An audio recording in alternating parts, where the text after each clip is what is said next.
Ang perfect ng trailer na to. Good thing na may mga gantong pelikula na parang eye-opener din siya, no? From few seconds na yon, masasabi ko lang, ang cute nilang tignan. Walang ganong palabok, no? Talagang all natural. The beauty, their acting, yung linyahan nila dito, it's giving realization. Tapos, good thing din dahil napasama ito sa Metro Manila Film Festival.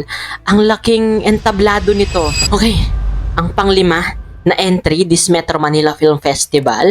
Ang gagawa naman natin ng reaction video. Ito interesting din ang kwento nito. So nakita ko yung official poster nito and na-curious ako since parang out of the box din siya kung paano nila ikukwento ito nang hindi nagiging sensitive at the same time kung paano nila ibumulat yung publiko sa usaping gaya nito. So here it is guys, silipin natin ang official trailer ng I'm Perfect or Imperfect. I don't know, pero yun yung title niya since may kudlit. Flipin na natin to at samahan niyo ako. Let's go! Here is the MFF 2025 official trailer, I'm Perfect. So, tell me, how was your first day at school? May balcony classmate. Anong pangalan? Hello, Jessica. Okay. Cute nila. Crush? She is pretty. That's Zero. I'm still. That's for your heart. Girl, from few seconds na yon, masasabi ko lang, ang cute nilang tignan. Okay, Sylvia Sanchez nandito din. And we all know naman na when it comes to mental health, dahil nagkaroon na siya ng teleserye na tumatalakay sa mental health. Kaya good thing, nakakita din natin ulit siya dito with different approach naman sa usaping gaya nito. Hey, I follow your heart. follow your heart. Pwedeng crush lang ha, pero hindi pwede mag-boyfriend. Bakit ba mag-boyfriend? Why no girlfriend? Mag-date na ako. Gusto ko, may family rin ako. You make me happy. You're so very pretty, Jessica. I like your smile. I like you too, you. Patunayan nyo na kaya nyo. Na kaya natin. I want to marry Jessica. Yeah. Yung linyahan nila dito, it's giving realization.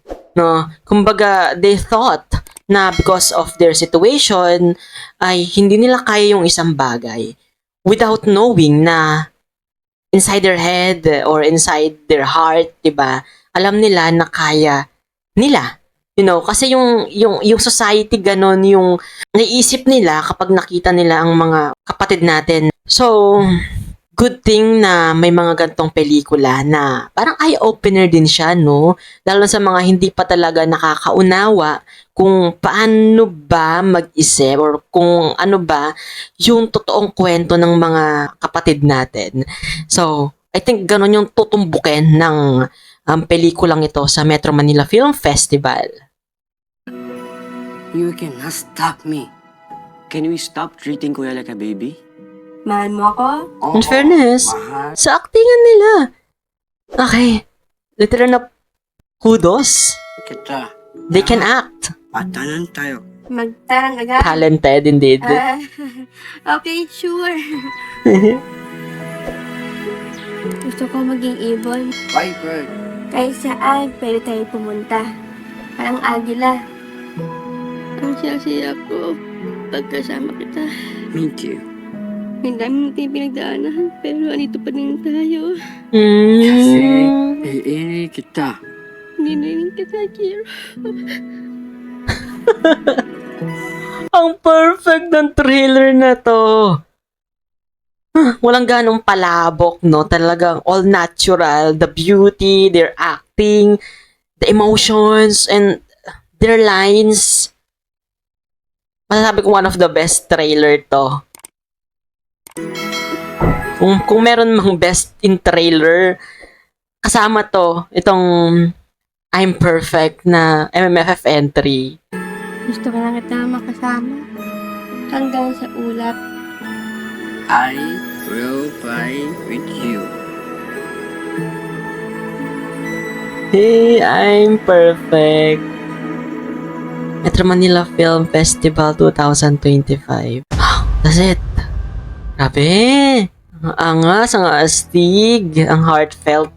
And yun na yung official trailer ng I'm Perfect or Imperfect. But, kahit ano man yung ibig pakahulugan nung, or kung paano man yung bigkas at baybay nitong kanilang title, masasabi natin na perfect yung pagkakagawa nitong trailer nila. Buong duration lang, parang mas nasasabi ko sa utak ko na ang cute nila, no? At the same time, kakalain mo bang nakakaarte sila ng ganito?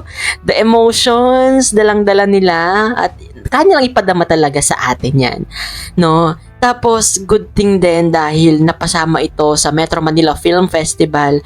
Ang laking entablado nito, ang laking way nito para, or ang laking path nito para mas marami pa talagang makaunawa at makapanood ng mga gantong klaseng pelikula na tumatalakay sa mga sensitibong topic at the same time para maunawaan din talaga natin yung kalagayan ng ating mga kapatid aside sa mga star-studded din na mga cast na nandito.